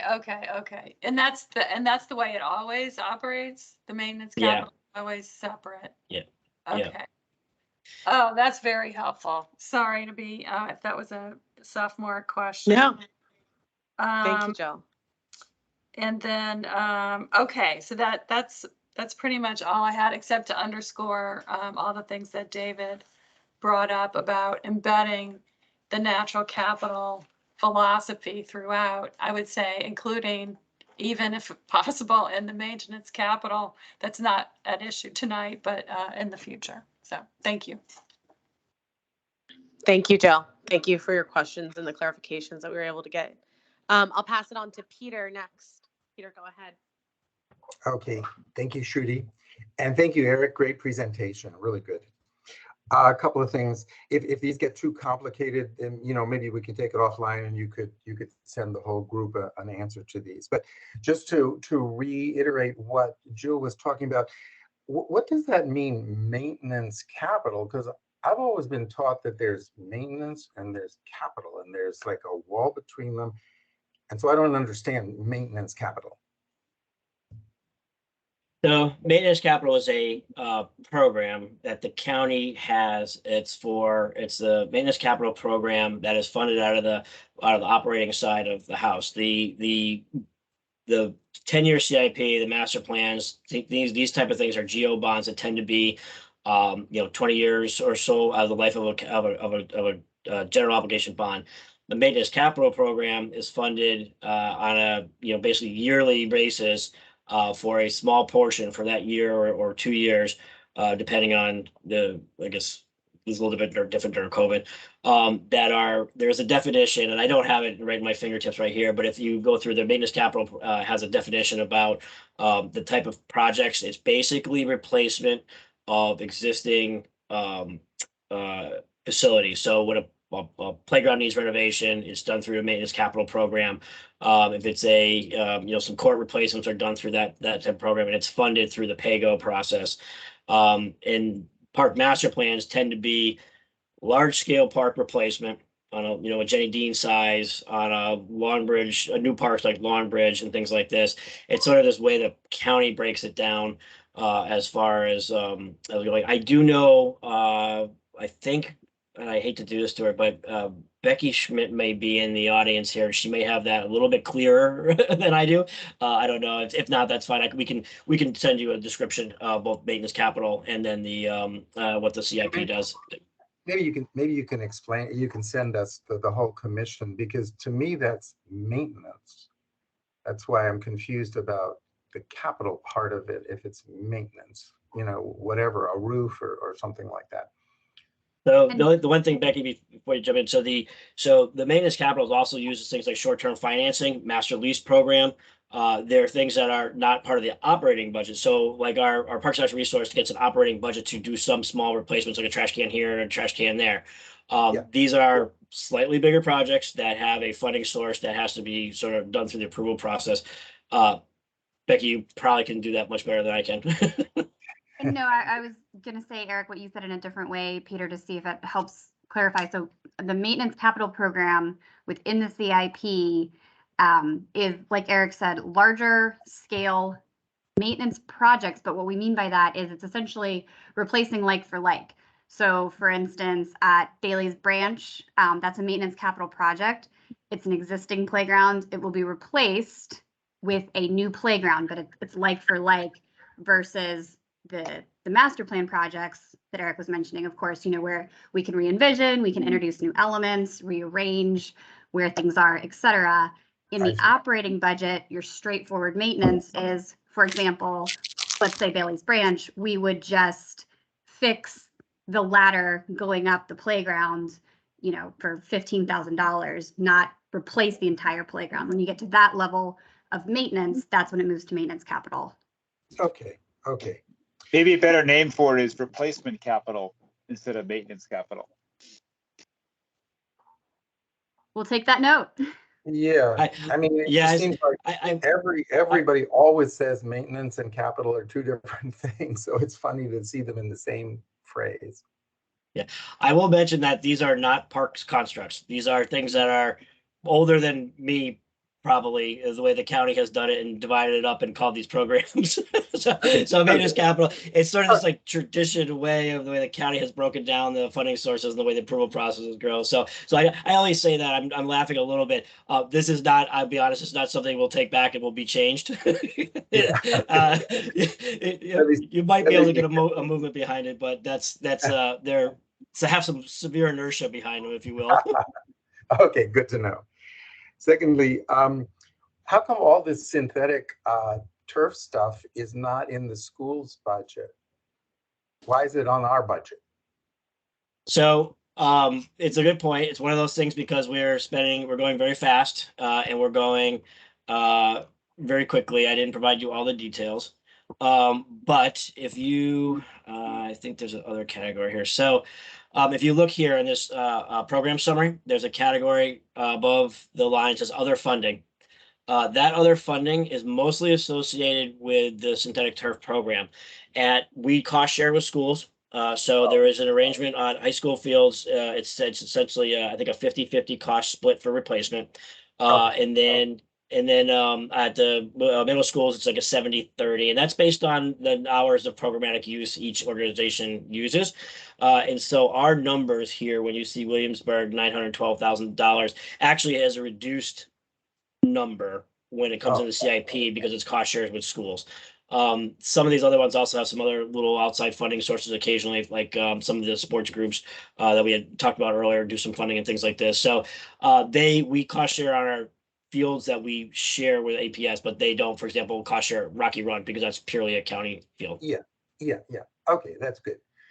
I didn't want us to be covering their costs since they have so much more money than we do anyway. Similar to what David asked on the stormwater, it seems like if X% of many of our parklands are now being given over to rain garden space, stormwater should maybe pick up that cost for us. I'm not going to comment on that. That's I think it could be a recommendation that the commission could put forward. We budget for it within our capital requests. So in theory, we could reduce some of our requests and shift some of that money to the stormwater program. The permitting process requires us to put our stormwater management and bioretentions and rain gardens in as part of our project to meet our formula on covering stormwater credits and things like this. So it has been part of our projects. You could make that argument, Peter. I'm not sure I have I would have a position on that. Okay, well, maybe Shruti, we can talk about that, Shruti, because obviously we're very short on money. This $5 million for land acquisition is really a tiny drop in the bucket. So we're trying to scrape together whatever money we can find. Question about, there was something in there about retail-oriented flexible urban park at Metro Market Square. I'm just a little nervous about that. It makes me think of the Clarendon Center that's, it's an okay park, but it's not that great of a park because it's a retail-oriented flexible urban park. So what are your thoughts on that? Or what is the department's thoughts on that? So I think it's a fair comment. So I think it's the retail art is probably a bit of a misnomer. It will be one difference between the Clarendon Metro Park or Clarendon. I guess it's Clarendon Crossings now is the name of the area. Is that it's not a county-owned park there, and so they're trying to get their retail right into that park. This one here is, we'll be surrounded by retail. So it has to be, sort of people might walk out with their coffee or their food and want to sit in this park and that kind of thing. So it's more of like the context. It is a very urban park. It's in the crossroads of two streets. We'll be out of Metro Access elevator with, high-rise buildings around it. And so it's just the sort of a way to describe it. There is actually, other than some rough definition in the Crystal City sector plan. Part of this is why we're doing a master plan and then design with this project. So that way we can have a broad engagement about what that park should actually look like. Okay, great. And then lastly, I'm really disappointed that Quincy Park is now being pushed back to probably after I'm gone, or just the beginning of the planning in 31. And plus it's not even very much money. It seems to me like Quincy Park is really one of our most important parks in a super busy, super congested area, and it really needs a lot of work soon. I sorry. I thought it was coming up sooner than that. So I wouldn't disagree with you about the importance of Quincy Park. I think it's it's one of our key locations. I think in the amount of money, just so you know, that is for master planning only. That is not the design and the construction, because master planning in 3032 would put the design and construction on the outside the CIP. So it highly anticipate more money to come.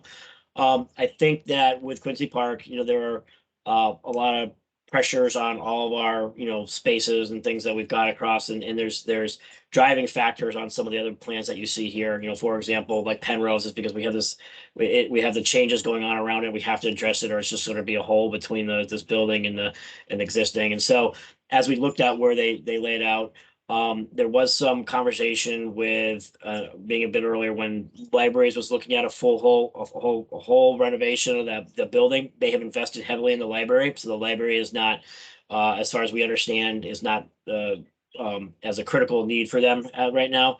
What I will say is this is out year. Well, before we get to 2031, we will have 5 CIPs, and it does not mean it cannot move up. When we come through our next go round of the CIP, and we see how much money is actually needing to be spent to support the development at Barcroft or at the school sites, and the CIP becomes more flexible, some of these years may shift. And that's one of the things to remember. It's sort of actually why I, didn't have an individual sheet for each one of these, because being out year, they tend to be a little bit more fungible on timing and dollars. As you can find flexibility in your CIP, you can make some adjustments there. So I will say I understand what your point you're making about Quincy. I think it was it's part of how it fits in with everything else and where it is and why it landed where it did. Okay, thank you. Thank you, Peter, for your questions. Appreciate it. We'll talk a little bit more about next steps on letter writing after this. I'll move it to Sergio next. Thanks, Shruti. Hey, Eric, thanks again for providing us this great presentation here.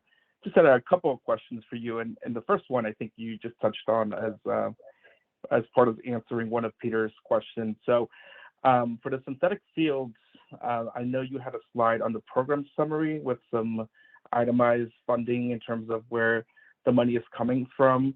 I know Longbridge 1, I believe, and Barcroft 6 are used by universities. And I was wondering if they are also sharing some costs with some of these projects. And if so, is that under the other funding line or is that elsewhere? I just wanted to know about that. And then secondly, when you're putting out the different dates or proposed fiscal years for the renovations of turf, I was wondering, one thing that we were discussing in the PSMP implementation committee was about, before Pete Lusk left, was about density and usage of the field. So besides taking into account just the, give or take lifetime of a turf before it needs to be replaced, density and usage of that is the one big factor that either can make that be a lot sooner than estimated time or maybe a little bit longer if it's not used heavily. So I was wondering if that is taken into consideration when you guys are outlining different fields that are going to be replaced. Yeah, so the answer is yes to both those. So just as similarly as the individual years show, like for example, the cost share between schools in the county, when, for example, Longbridge comes up, there is a cost share of 50-50 split on replacement of Longbridge 1. That would show up as a other funding source for the money coming in from Marymount, for example, in that case, or similar to GW down at Barcroft. So there is cost share for those fields that they're using, and there was sort of a partnership agreement signed that have commitments from our outside partners with those fields. And yeah, so with the you have to start with a plan somewhere. Our fields generally go 8 years or so, and so in order to lay it out for until 2032, you've got a plan on that cycle of replacement. Now, occasionally it does happen where excess play on a particular field may cause us to need to swap the field out a year. And so what we try to do, generally we're doing 2 fields a year. It gives us some flexibility to say, for example, let's look at 27 and 28. If Longbridge 4 is not as used as Longbridge 1, but Gunston Community Field is getting way overused, we can look and we plan to swap those 2 years to move things around. So it does, the plan has that flexibility, but in order to lay it out, we can't necessarily be predictive on where some of those are getting, maybe shortened life. We lay out the plan like this, and then we have the flexibility to adjust it as we need, as we get into each of the funding years. Okay, well, thanks for that information. I was just wondering, I know that was discussed months ago, just about in terms of how you measure density. So I was curious to see if that was ever laid out or implemented, and if so, that data, if you guys are using some sort of data pool as part of your consideration. So it seems like you guys are. So it looks like that density, I know there's a bit of a challenge how to measure that and what data to use. So I'm glad to hear that it's moving forward. Yeah, also so they're still working on that field utilization study, I think is what you're talking about, Sergio. And so they are getting ready to, I think, do some work in more work coming back in the fall with some public engagement around the next piece of it. I'm not super current on exactly where they are on that, but it does, the amount of use of these fields does play into our calculus. But as far as that, that engagement, if you're looking for it, you might look towards the fall. And I believe you and Trudy are reps of the Public Spaces Master Plan Implementation Committee. Our next meeting, they may have an update for us, so we're working on that. Yeah, and Sergio, Yeah, I've that sounds heard great. PSMP. Yeah, I've heard PSMP IIC is our forum for providing comment on that field study. So we're in the right position with the right folks to have that happen next meeting. Look forward to it. Thank you. Cool. Thank you for your comments, Sergio. David, I see your hands up again. Please go ahead. It is, and I'm sorry to have one more comment, and it's based on what Jill and Peter had mentioned about the maintenance category. And, this has been a kind of a perpetual confusion. I don't think that DPR is necessarily responsible for it, but the definition of what's under maintenance that DPR uses in the CIP is not transparent. And we're all about transparency in this county. So I would suggest maybe that where that term is used, it's accompanied by a definition, parenthetical or however, in documents where we can get a sense of what that includes. Because as we saw, for example, a number of years ago in Bluemont with the ball field being changed, that had significant public engagement. It wasn't an enormous redesign, really, except for the issues related to that RPA, but it did generate a lot of interest.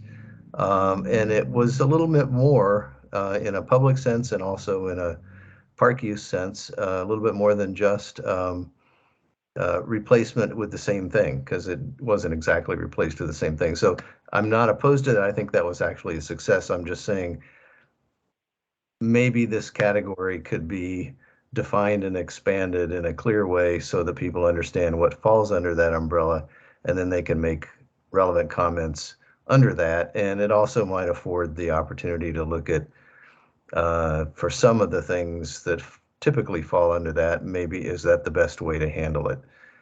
So I'm just raising that as kind of a question, and recognizing that perhaps you don't have control over making that change, but it could be useful to the department, I think, to have a little bit more clarity on that.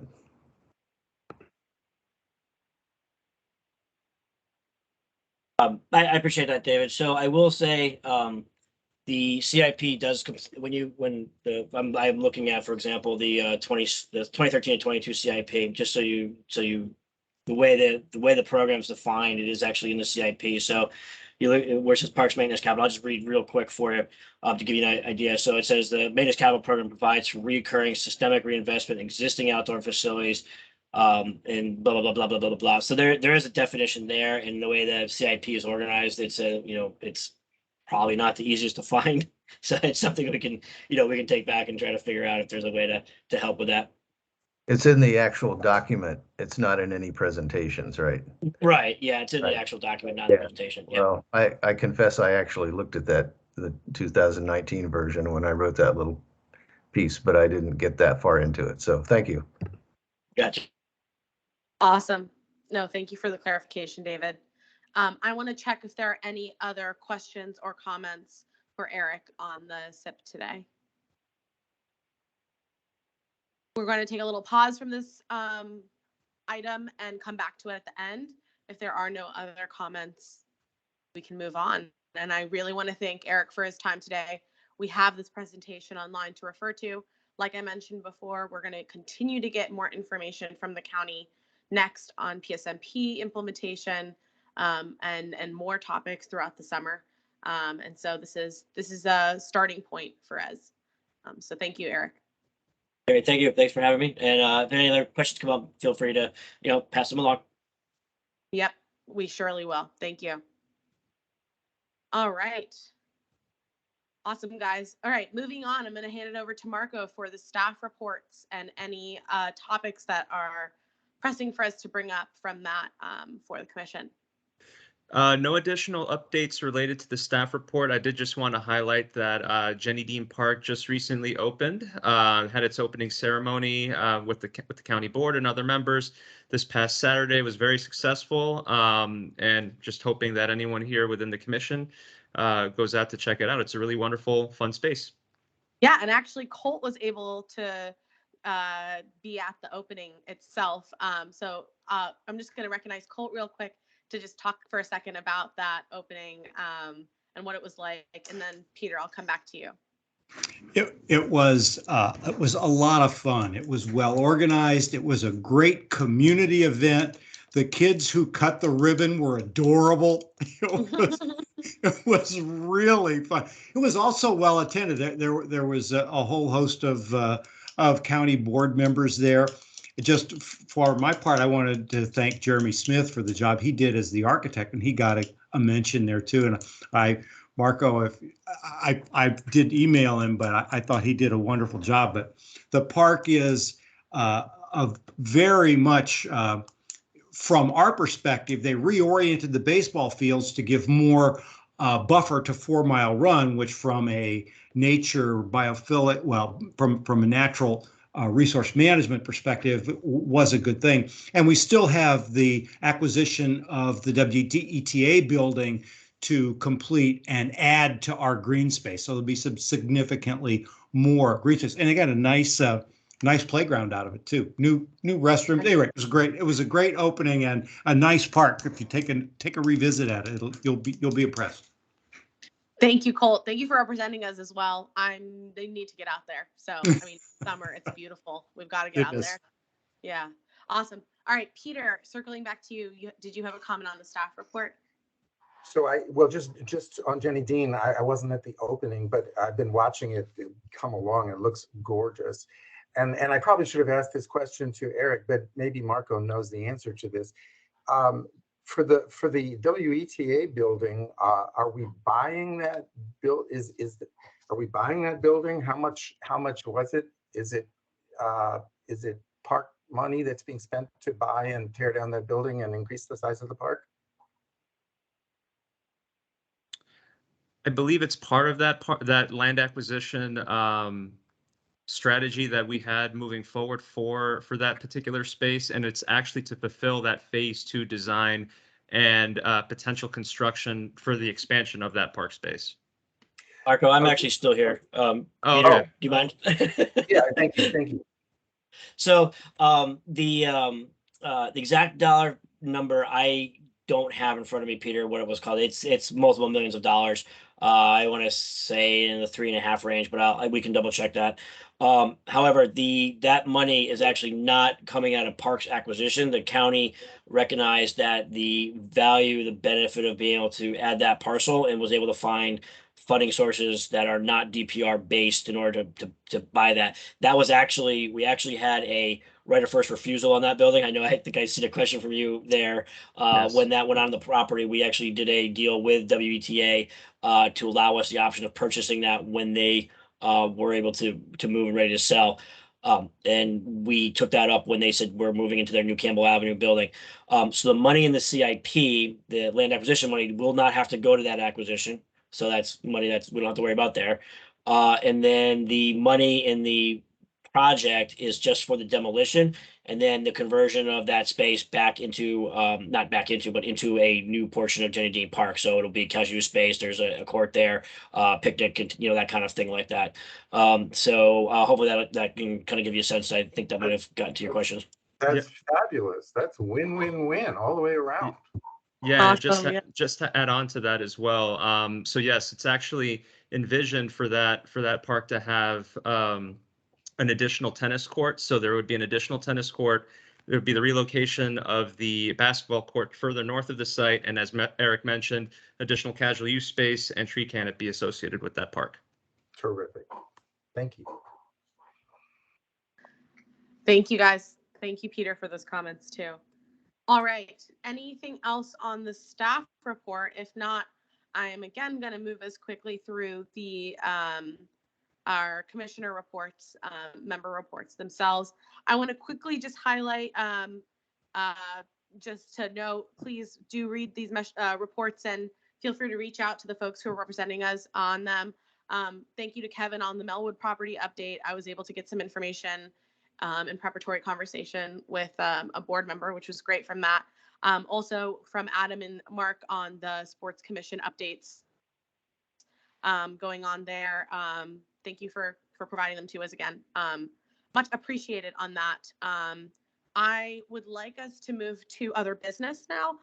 We have 15 minutes left in our scheduled meeting. I think we'll go over a little bit, but I'll go ahead and start us off. Oh, Marco, sorry. Yes.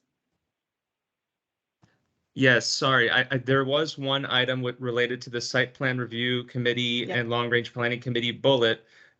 We do have, if there are any Park and Recreation Commission members interested, there is the Crystal Plaza 5 site plan that is moving forward in SPRC. So I'll just preface it with that. Yes, thank you. Thank you, Marco, for bringing that up. So this is a new SPRC opportunity at Crystal Plaza, which remind me again, Marco, that is like close-ish to Aurora Highlands, right? Is there any other background we can give commissioners before they give interest on this one?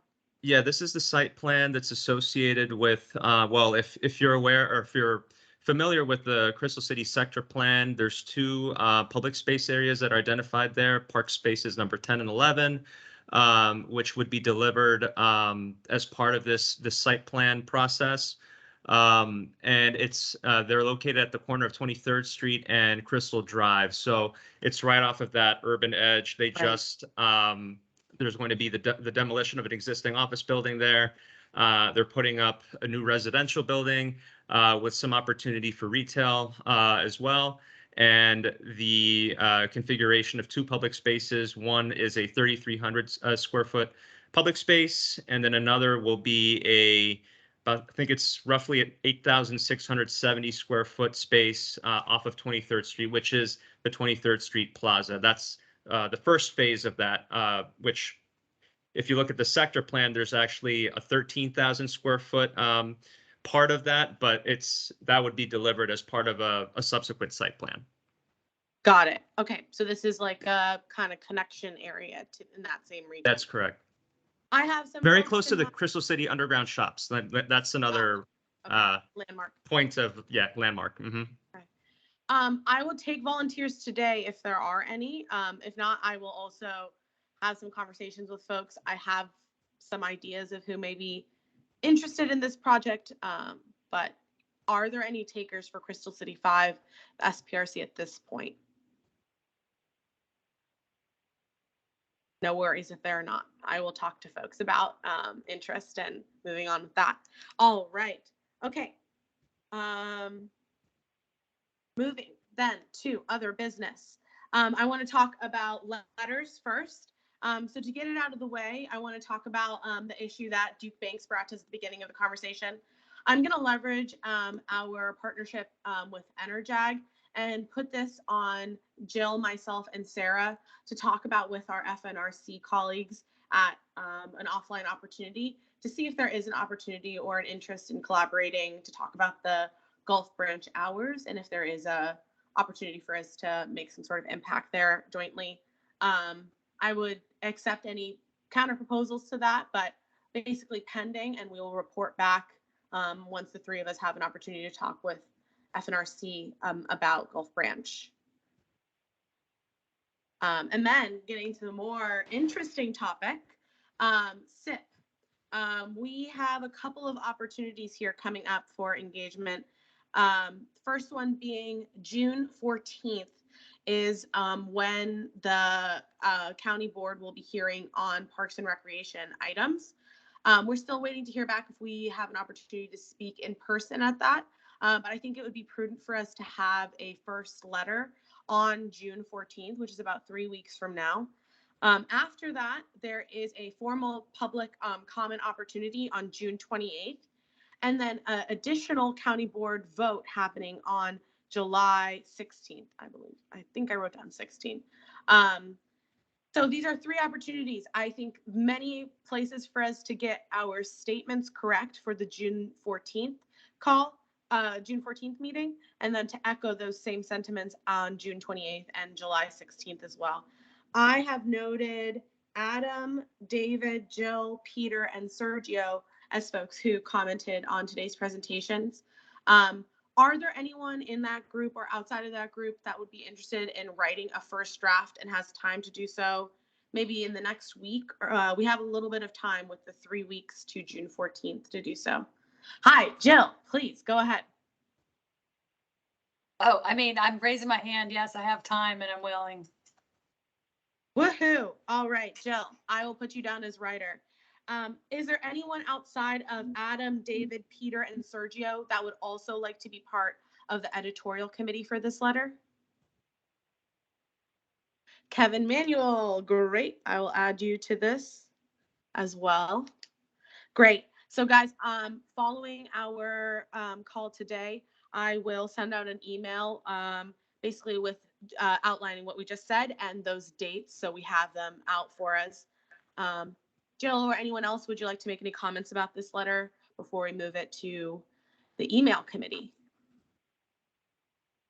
No, I mean, I'll just strive to get a draft out at least a week in advance of the 14th, but hopefully sooner than that. Wonderful. Thank you. Awesome. Yeah, we can lay out more of official schedule if we need to also later on. Okay, thank you. So those are letters for us for this month. The next topic, which is a exciting one, is our discussion on potential meeting locations for our August field trip. And I believe, Marco, we also want to discuss the date of that field trip, right? That's correct. I believe, and let me just take a look at our schedule here. We have right now tentatively scheduled either Tuesday, August 16th or Tuesday, August 23rd for that field trip. Great. Could people take a look at their calendars real quick? And let's take a rough vote on the 16th of August versus the 23rd. Both are free for me, which is awesome. So if you could please raise your hand or unmute and give us an aye for the 16th. And I can count hands as I see them as well. For both because they both work, by the way. Okay. I'm seeing 6 so far. And this is for the 16th. 16th, yes. Okay. 7 so far. 8. Can we only vote for one, or how does No, that I will work? go ahead and vote for 2, Adam, if you can do both.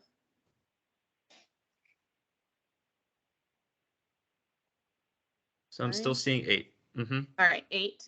All right, let's move to the 23rd as the alternative date. You could raise your hand there.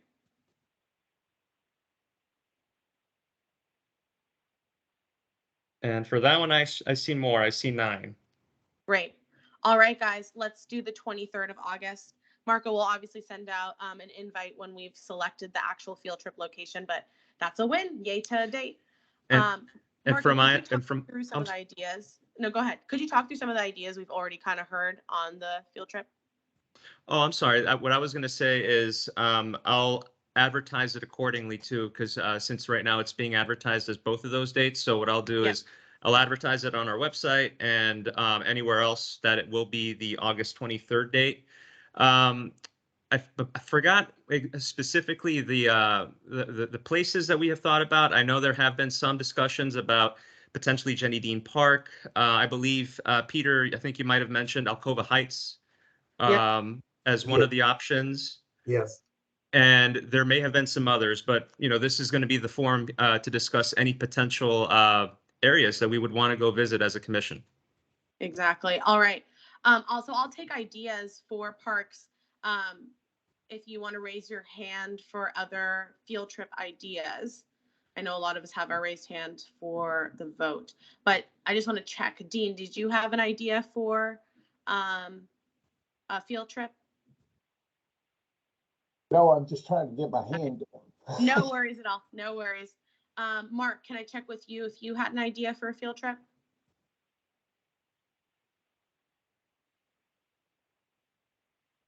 No worries if that's not the case. I think he lowered his hand. No worries. And so then David, did you have a idea as well? Well, no, but I thought it would be useful if Marco might just go over the last 4 locations that we've done to give people an idea of the types of things that we did and where, so that it would help focus on what might be a good next choice. That's a great point, David. So the one that we did last year, if everyone remembers, we went to the Aquatic Center and we had a wonderful visit and tour there. And then recently we also had a tour of the Walter Reed Community Center where we actually played some pickleball, and that was one activity that we got to enjoy as a commission. And then I believe there has been there was one at the Lubber Run Community Center recently as well. So those, I think, were the last 3 years, if I'm not mistaken. And Yeah. then we've had a few at other parks. I think before I became staff liaison of the commission, I believe Oakland Park was one. And then there might have been some others as well that I just can't recall. We went to look at the Windy Run. Windy Run, that's right. Windy Run restoration too. Yeah. That's Mhm. good. That's correct.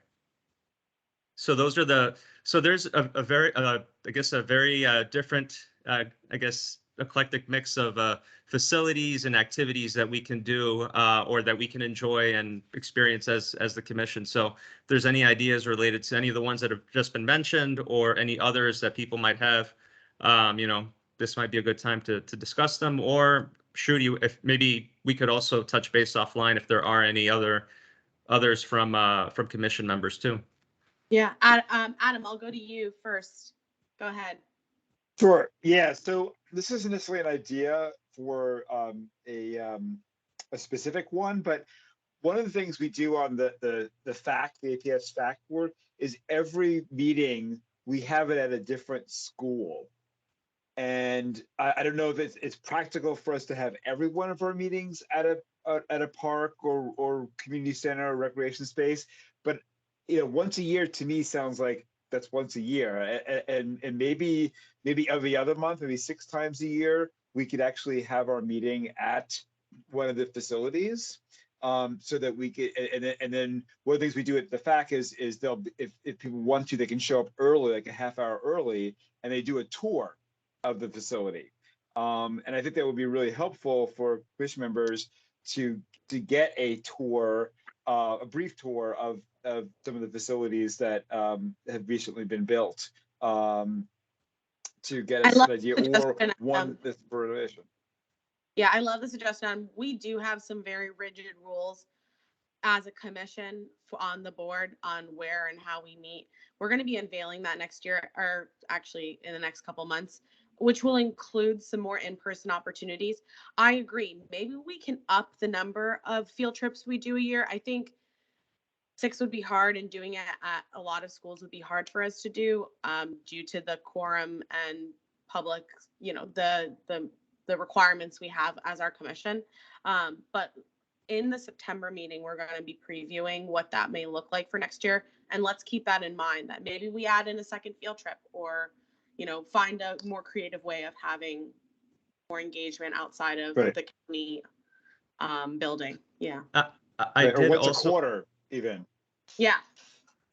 No, I also wanted, and thank you, Adam, for that point, and Shruti. I did want to mention that in previous years, we've also had opportunities to have joint commission meetings with Sports Commission or with Pedestrian Advisory or with others, where we have actually met away from the Bosman Government Center or from our normal meeting locations when we were in person. So that may be something to explore for future meetings, maybe within the next year or so. And those were often in community centers or schools, which was that is right. Great. Yeah. Yeah. Thank you, Adam. Let's add that. We have some planning to do on our side for this post-COVID, quote unquote, I'm not post-COVID, lifestyle and planning for our in-person meetings too. All right. So Peter, I'll move to you. Okay, I'll just say a couple of words of why I was suggesting Alcova Park for people to think about. The county is planning is doing an analysis of George Mason Drive between Arlington Boulevard and Columbia Pike, which is the sort of parkway, kind of semi-parkway-ish kind of street that faces Alcova Park. And I actually made an attempt to get them to broaden their thinking a little bit to incorporate the park and the park sidewalk into their thinking about the road, which they didn't do, which they're not going to do. But you know, they might be narrowing, they might be modifying that road to get rid of one of the driving lanes and to put in a bike lane. I don't know what's going to happen, but it seems like we can look at that park and also think about the roadway, which is such a intrusive and potentially terrific part of that park. That's one thing. The other thing, I don't know how many of you know this, but there's actually a tunnel underneath George Mason Boulevard, which I discovered when I was bicycling around there. I saw somebody sort of disappearing under the street, and I was like, well, what just happened there? And it turns out that there's an actual tunnel that goes from just a little bit north of Alcova Park, which is really on the same trail that Alcova Park is on, to something called Arlington Hall West Park, which is a very ambiguous piece of parkland that is not owned by the county, but treated by the county as a park. And it actually could use a lot of work. And that connection just seems really exciting to me, to be able to go quite a bit of distance virtually from Columbia Pike to Arlington Boulevard with some creative thinking. So I just thought it'd be really, and plus I didn't even realize until I brought this up that the county actually has a whole plan of renovating Alcova Heights Park, which they could tell us about. Thank you, Peter. Thank you for those comments. Colt, I see your hand up is next. Go ahead.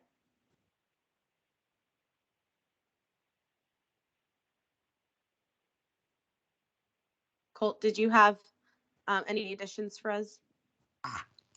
Sorry, it helps if I click on mute. And no, I've been following Alcova Heights Park for a while, and it has 2 new entrances designed. They are actually moving up the time schedule and have combined the contract for park revision into one instead of 2 phases, so they can kind of take care of it all at once. So it's a good time to get into, well, the design is, you can still make comments on part of the design at any rate, but it's a nice little park, a nice playground, and a nice field area. It's not that big a place, but there's some interesting things going on. But we haven't forgotten about it. Yeah, nice. Okay. All right. So I think we heard a couple of great ideas here today, including Alcova. I think we'll take it upon Jill, myself, and Marco to offline about this in our planning upcoming. Pick a location that can also work with staff and getting a tour and all that great stuff. And we will report back on the field trip location. Any other comments before we leave the field trip and also the other business section of our agenda?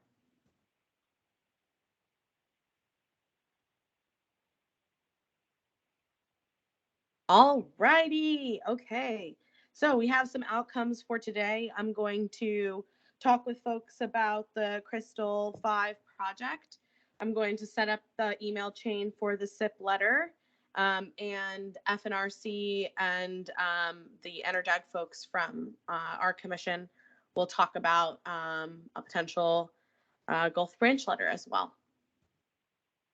With that, we are 3 minutes over, and I feel great about that. I propose that we adjourn our meeting for the evening. Thank you guys all for joining us tonight. And I really appreciate everyone's commitment to these long meetings. So thank you for joining us tonight. Thanks, Rudy.